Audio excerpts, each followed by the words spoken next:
अगर मैं कहूँ इंसान होना एक गलती है, तो क्या आप इसको एक नकारात्मक विचार कह के त्याग देंगे?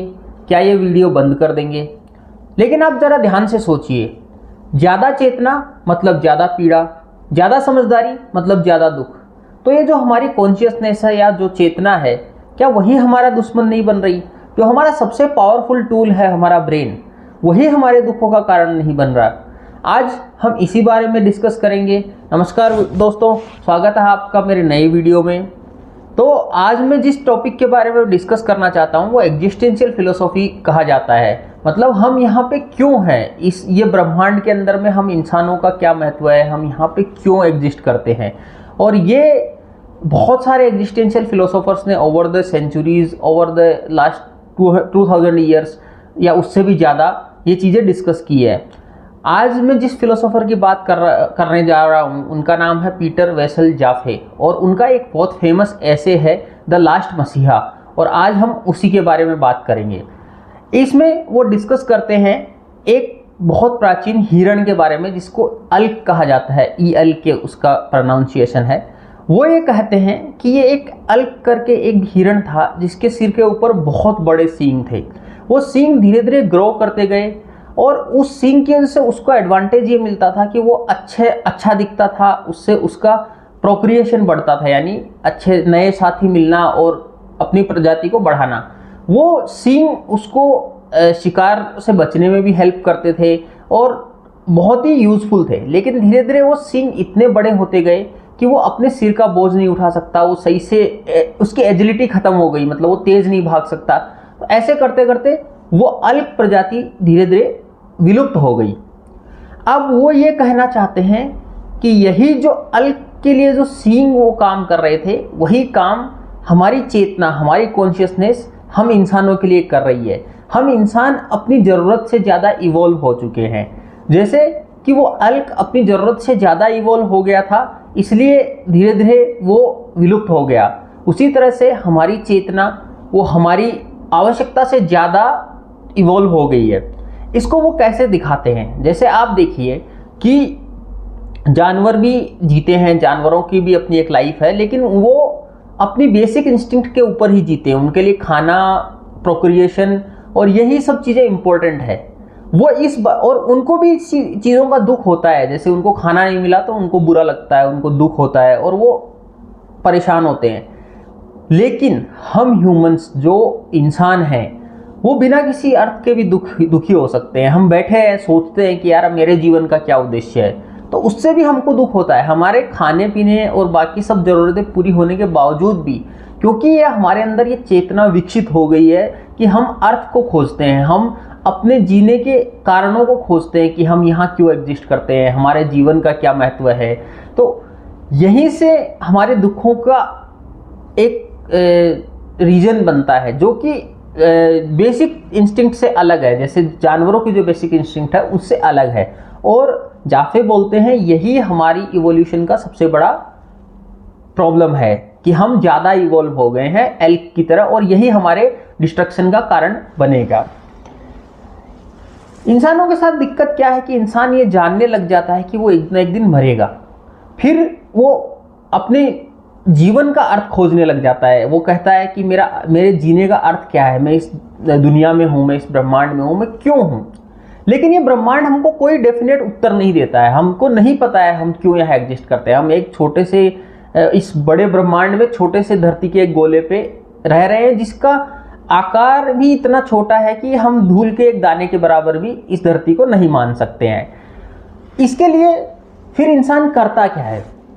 फिर इंसान नए नए मेथड खोजता है, नए नए तरीके खोजता है, और उसमें जाफे डिस्कस करते हैं कि इंसान ने 4 तरीके खोजे हैं उस चीज़ों से बचने के लिए, इस एग्जिस्टेंशियल क्राइसिस या फिर जो ये मीनिंग है, ये जीने का अर्थ है, इससे बचने के लिए उन्होंने 4 तरीके खोजे हैं। और वो चारों तरीके हर समय पे हमारे ऊपर लागू होते हैं। उन्होंने इनको 4 कैटेगरी में बांटा है। ये कैटेगरी अलग अलग भी हो सकती है, लेकिन उनके हिसाब से ये 4 बेसिक कैटेगरी है।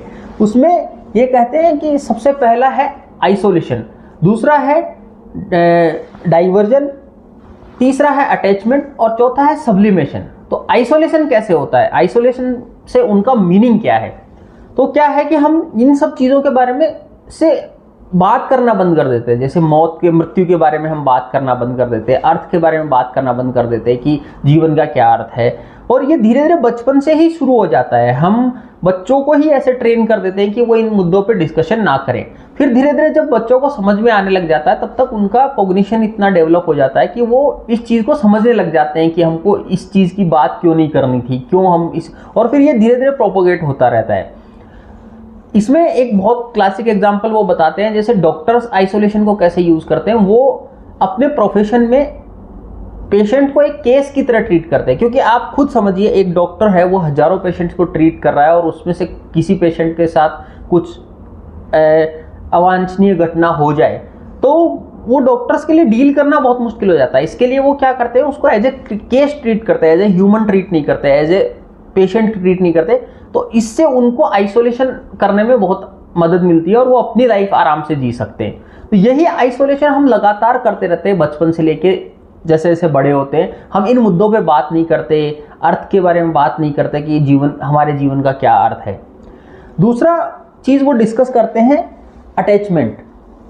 एक आइसोलेशन में एक और पॉइंट वो डिस्कस करते हैं कि हम लोग चीज़ों को जैसे प्रॉपर वे ऑफ लिविंग के ऊपर ले आते हैं धीरे धीरे कि भाई ऐसे जीना सही है, ऐसे गलत है। जैसे हम लोग बहुत ही कॉमन एग्जांपल देखते हैं कि पब्लिक प्लेस में कोई रोता है, कोई बड़ा इंसान, ग्रोन अप मैन अगर पब्लिक प्लेस में रोता है तो हम उसको इम्प्रॉपर वे कहते हैं, उसको वहाँ से हटा लेते हैं कि आप चले जाओ, आप यहाँ से चले जाओ, या फिर किसी उसके जो सहयोगी लोग हैं उसको किसी अकेले कमरे में लेके जाते हैं, उसको कंसोल करते हैं। तो ये हम आइसोलेट कर रहे हैं चीज़ों को, मतलब हम उनको ओपनली नहीं डिस्कस कर रहे, ये आइसोलेशन है। दूसरा आता है अटैचमेंट। बचपन में जैसे हम बड़े होते हैं तो बचपन में हम लोग देखते हैं कि हम फैमिली है, नेबर्स हैं, इन सब चीज़ों को हम ग्रांटेड लेते हैं और ये हमारे अटैचमेंट रहते हैं हमारे लिए, हमारे जीवन में। तो ये धीरे धीरे हमारे को उस ककून में हमको बड़ा किया जाता है। और फिर जब हमारा ये अटैचमेंट धीरे धीरे दूर हो जाता है, जैसे जैसे हम बड़े होते हैं, युवावस्था तक आते हैं, तो हम नए अटैचमेंट्स खोजने लगते हैं कि मैं कॉलेज जाऊंगा, मैं जॉब करूंगा, मैं कुछ करूंगा, अपनी लाइफ में कुछ बनूंगा। तो ये नए अटैचमेंट्स खोजने लग जाते हैं। अब उसी फेज में जब ये अटैचमेंट शिफ्ट हो रहे हैं तो आप देखते हैं कि लोगों को ये अटैचमेंट शिफ्टिंग में दिक्कत होती है, कभी कभी नहीं हो पाता है शिफ्ट। वो वहाँ पे उनको एग्जिस्टेंशियल क्राइसिस फील होने लगता है कि हाँ यार, मेरी लाइफ का क्या अर्थ है। वो पहली बार इस चीज़ को समझने लगते हैं, तो फिर वो क्या करते हैं, फिर थेरेपी जाना पड़ता है, फिर वो धीरे धीरे उसको रिकॉन्साइल कर लेते हैं कि हाँ यार ठीक है, मैं अटैचमेंट शिफ्ट हो गया। लेकिन कभी कभी कुछ लोगों का नहीं हो पाता और वो वहाँ पे बहुत सारी ट्रेजिक चीज़ें हो जाती हैं। उसके बाद अटैचमेंट के अंदर में और एक चीज़ आती है, जैसे हम लोगों के यहाँ सिस्टम बना हुआ है, हमारे सोसाइटी में सिस्टम बना हुआ है कि बचपन होता है, फिर बड़े होते हैं, फिर कॉलेज कंप्लीट करते हैं, कॉलेज के बाद हम लोग जॉब करते हैं और उसके बाद शादी, बच्चे। तो शादी और बच्चे भी एक टाइप का अटैचमेंट है। तो ये कॉलेज, जॉब, एवरीथिंग, ये सारा एक अटैचमेंट के श्रेणी में आता है जो हमारी लाइफ को वर्थ लिविंग, मतलब जीने योग्य रखने के लिए हम लोग करते हैं। उसके बाद सोशल यूनिट भी एक बहुत बड़ा अटैचमेंट है। जैसे रिलीजन है, धर्म है, वो अलग अलग धर्म भी अटैचमेंट की कैटेगरी में आते हैं। वो एक इंसान को जीने का जरिया देते हैं। जैसे क्रिश्चियन धर्म में लोग सोचते हैं कि वो पुनर्जन्म होगा या फिर भगवान से मिलेंगे। क्रिश्चियन धर्म में पुनर्जन्म नहीं होता है, वो भगवान में जाके मिल जाते हैं, जैसा उनका थॉट है। तो ये चीज़ें भी उनका एक अटैचमेंट का साधन है जीवन के अर्थ को लेके। उसके बाद जाके इसमें एक चीज़ और डिस्कस करते हैं, वो कहते हैं कि वेल्थ जो है एक लिमिट के बाद पैसा कोई इम्पोर्टेंट नहीं रहता। जैसे आप एक चेयर के ऊपर ही बैठ सकते हो या फिर एक लिमिटेड अमाउंट ही खर्च कर सकते हो, लेकिन फिर भी लोग पैसे के पीछे दौड़ते हैं। जैसे अंबानी है, उनके पास बहुत पैसा है, मोर देन सफिशिएंट पैसा है। इलोन मस्क का, उसे मोर देन सफिशिएंट पैसा है, लेकिन वो पावर और पैसा जो है वो उनके लिए एक अटैचमेंट का साधन बन जाता है, जीने का एक अर्थ बन जाता है, इसलिए वो उसके पीछे भागते हैं। इसमें जाफे एक चीज़ डिस्कस करते हैं उस ऐसे के अंदर में। तीसरा पॉइंट जो वो डिस्कस करते हैं कि डाइवर्जन कैसे होता है, कि जैसे हम बचपन में देखते हैं कि आप, एक बच्चा है वो अपने साथ में अकेले नहीं रह सकता, उसके लिए, उसको डिस्ट्रैक्शन के लिए उसकी मम्मी चाहिए। फिर हम लोग बेबी सिटर हायर करते हैं, जिसको मेड या दाई बोलते हैं। वो उसको लगातार एंगेज रखती है और बेबी सिटर्स जो रहती है वो बहुत ही उसमें निपुण होती है। वो बच्चे को ऐसे, अरे उधर देखो ये कार आ रही है, वो एरोप्लेन जा रहा है, ऐसे करके उसको डिस्ट्रैक्ट करके रखती है।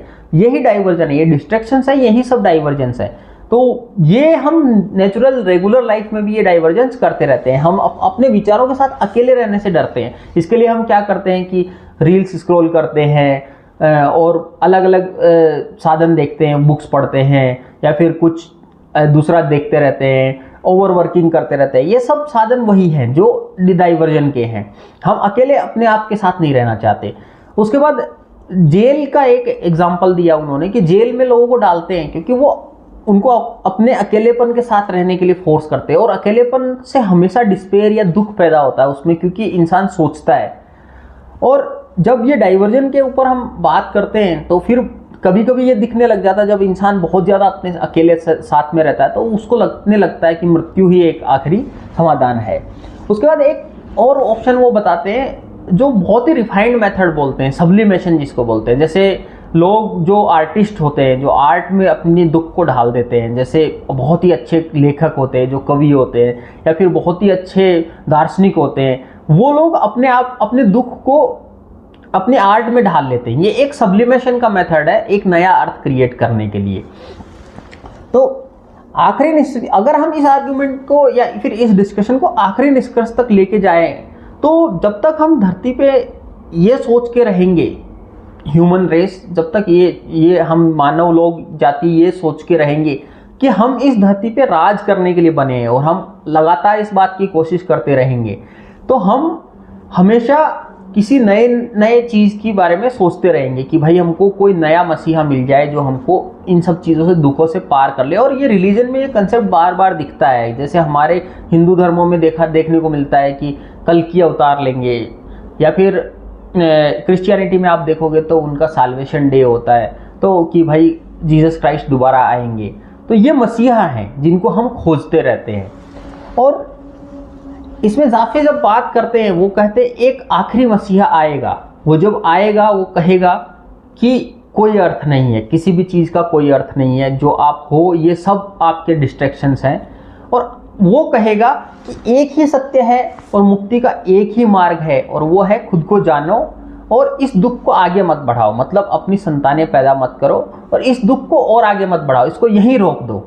और ये जो पृथ्वी है वो तुम लोगों के जाने से ही शांत हो सकती है। तुम लोग जब कोई रेस एग्जिस्ट नहीं करेगी तभी ये पृथ्वी शांत होगी। ऐसा कोई मीनिंग, कोई अर्थ नहीं है जिसको आप ढूंढ रहे हो और वो आपको मिलेगा। तो उसका सबसे बेस्ट सॉल्यूशन यही है कि आप इस पीड़ा को आगे मत बढ़ाओ, मतलब अपनी संतानें पैदा मत करो, अपनी रेस को आगे मत बढ़ाओ। और वही आखिरी सॉल्यूशन है, क्योंकि हम ऑलरेडी इतने डेवलप हो चुके हैं as a human species, as a species, कि हमारे अंदर में ये सेंस आ चुका है। हम खोज रहे हैं उस अर्थ को, और वो हमारा ओवर डेवलपमेंट दिखाता है। जो अल्क के साथ हुआ वही हमारे साथ होगा। और उनका कहने का मतलब ये है कि ऐसी ही स्पीशीज बचेंगी जो इस अर्थ को छोड़ दें, त्याग दें और इसकी इच्छा ना करें। लेकिन हम ह्यूमंस में वो चीज़ नहीं हो सकती। अब हम इच्छा करते हैं अपने लाइफ की मीनिंग की।